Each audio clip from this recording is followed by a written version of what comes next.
The results-driven Merrimack Valley Chamber of Commerce invites you to connect your business with 1,000 other companies just like yours, including education and workforce development, healthcare, professional services, manufacturing, retail, nonprofit, trades and vocations, hospitality, among many others, and benefit with chamber programs and services such as government affairs, energy and economic development, small business assistance, networking opportunities, women in business programs, young people in business programs, and more.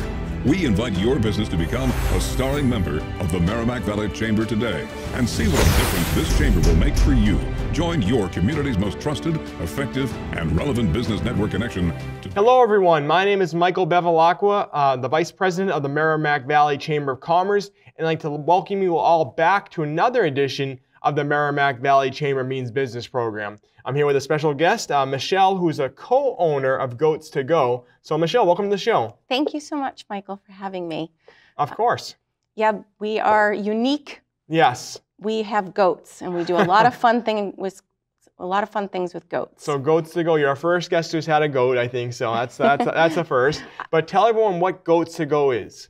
So Goats to Go started in the early 2010s. It is came from Great Rock Farm, which has been in Georgetown for over 40 years. And we always had hay rides and pony rides. Well, my dad went goat crazy in the early 2010s.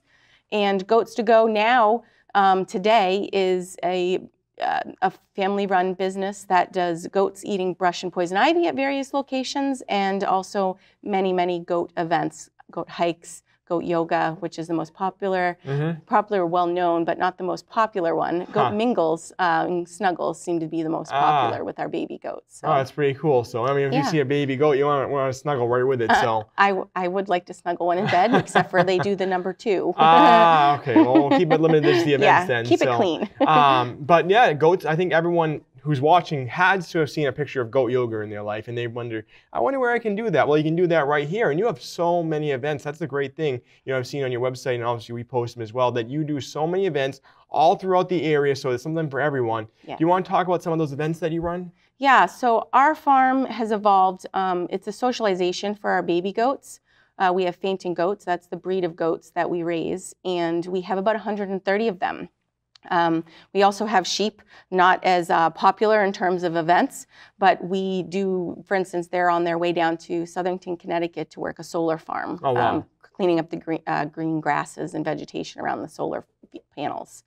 So the goats are the main thing, and to socialize our babies, we do events at the farm, which are very interactive, not like a petting zoo style, where you're in their environment, enjoying some fun time on the farm, sitting down with them, brushing them, learning about them, and they jump on you. Naturally, goats like to jump on things, so everybody wants a little goat massage on their back, and they naturally, once you tell them it's okay to jump up on someone for a little treat, they learn to jump up on people.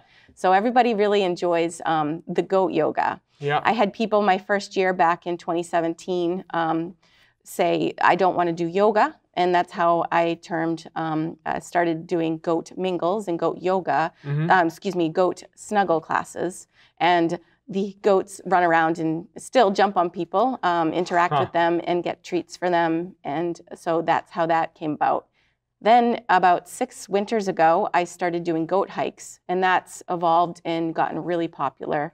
You do that usually end of September to May, and that gives the goats in the off season, when they're not out eating brush and poison ivy or a little too big for the young children to come for the goat yoga, they're out hiking and having a fun time in the snow all winter long.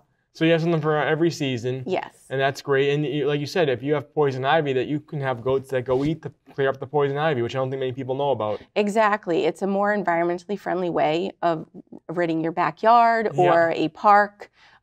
Riverbanks, we've done a lot with the National Park Service. The Whittier Greenleaf birthplace we've been going to the last few years with sheep for grazing grasses, but then there's rock walls and stuff we bring our goats to, and they hit that. That's really hard to weed whack and get to.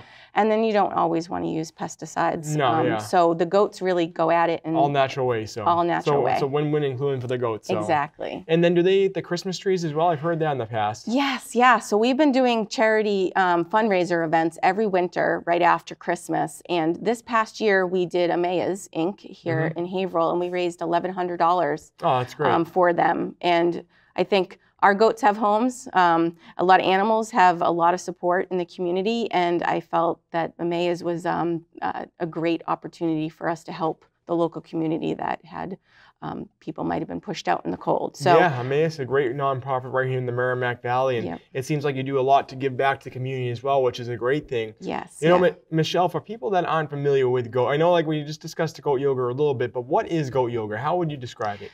Goat yoga, so if yoga is very popular all around the world. There's all different types of yoga you can do. The most important thing is you're getting people out and mobile and moving and flexing and moving in different ways. Yoga with goats is a little bit different because it's not so much about your yoga poses and getting a zen inside. It's the laughter, it's the interaction and fun with the baby goats during your yoga practice. And the goats jumping on people's back, they just love it. The interaction you can't get in a petting zoo kind of style with animals. So the goats love to jump up on anything high, so they can really get up there and downward dog too once they get better, once they realize they can jump. So it's a different type of yoga. We're also doing chair yoga at a lot of senior centers without goats, with Yoga to Farms that we do. And we started that about a year ago, and we're also now starting to do chair goat yoga. So it would not be the people that have disabilities or inability to get down on a yoga mat. You're sitting in a chair, you're doing the different yoga poses, and you're still getting just as much out of it. So it's a great way to kind of, those folks that have come, I've been able to give chairs, but now we're going to have a specialized class for people that have mobility issues. Really something for everyone. Yes. You thought about all these different options, and it's great that you get everyone involved. You know, for those who aren't really familiar or want to check out some of the upcoming events, how do they learn more about the organization? That's a great idea. So a lot of people, we have a website, goatstogo.farm, and our website has a registration. We do advanced registration for everything, so we can plan to make sure we have the right helpers, everything set up for our event. But the biggest way people, I think, learn about us is through social media. We have a very large presence, almost 8,000 followers on Facebook. And we post as much as we can there, including pictures of the different events that we do. So you can really kind of live through that and see what we've been doing for the last 8 years with those events. And we try to do the goats eating poison ivy, which is actually really cool. Much cooler, I think, than the goat yoga to watch them in the bushes. I gotta go watch that video at home. So yeah. So and then we also are on Instagram and a little bit on TikTok. So pretty cool. Now, I know you guys have a comedy night as well coming up. What other types of events besides the goats you do? So we have next Thursday, we have our first, we started last summer linking up with Lazy Eye Comedy Productions, and they bring in the comedians from the area.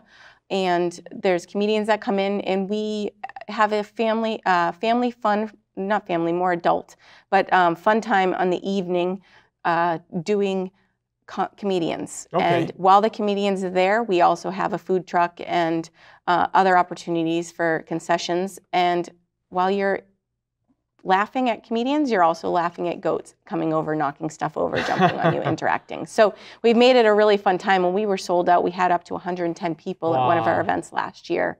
So we have that next Thursday as our first kickoff of the season with the baby goats and some of our yearling goats that will be in there interacting with people while they enjoy a few laughs. Best of both worlds. Yes, then, so. yes. And is there a place people can find out about all these events? They're all on our Facebook and our website, goatstogo.farm/events. And registration is all through our website as well. Perfect. Now you're a co-owner of Goats to Go. I'm just curious, what made you start this business? What made you want to start a Goats to Go business?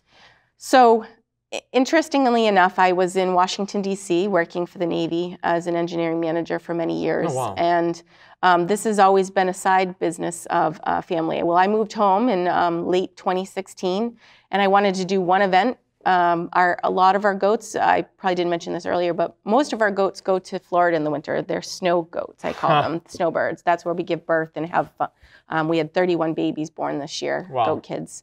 So I was going to do a homecoming event back in early 2017, and I hosted 1,400 people that summer, continuing to do goat yoga.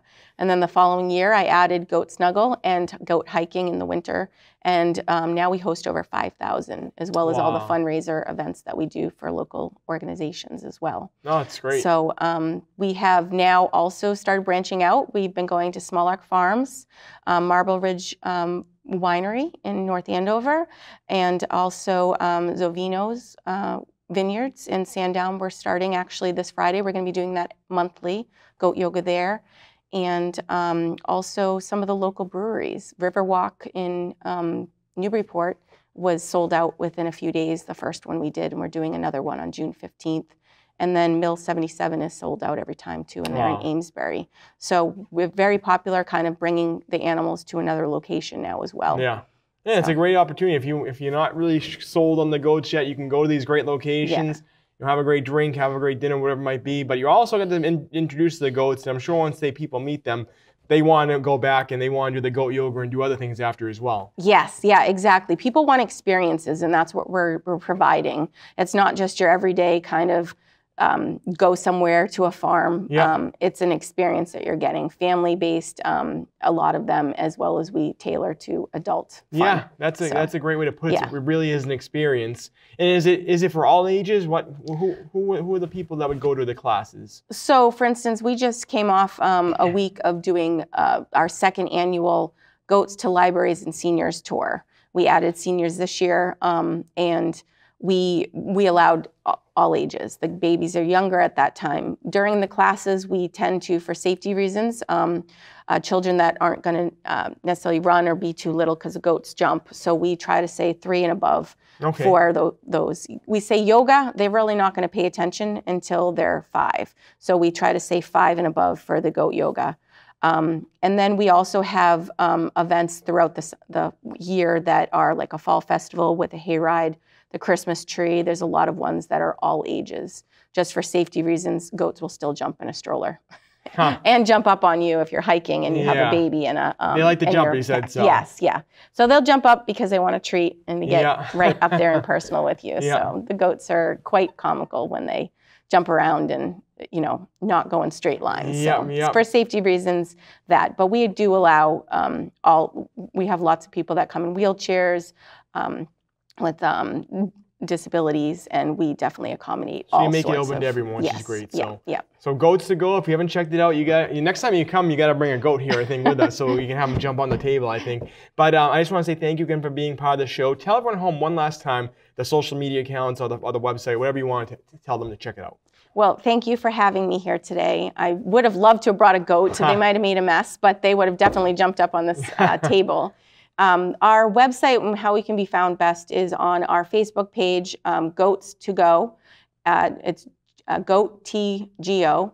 And then our our email is greatrockfarm@gmail.com. And our phone number is 978-352-0589. And our website is where all the action happens, all our registrations and signups for callback lists for all of our poison ivy control with the goats is through our website. It's goatstogo.farm, F-A-R-M, and then you have the events and the services that we do. So, perfect. Well, Michelle, thank you for being part of the show. We appreciate it. Thanks for all you do with Goats to Go and bringing the fun to people and checking out the different activities you have. So thank you again for being part of the show. And I want to say thank you to everyone at home for being part of another edition of the Merrimack Valley Chamber Means Business Program. And we look forward to seeing you next time. Thank you again. Thank you.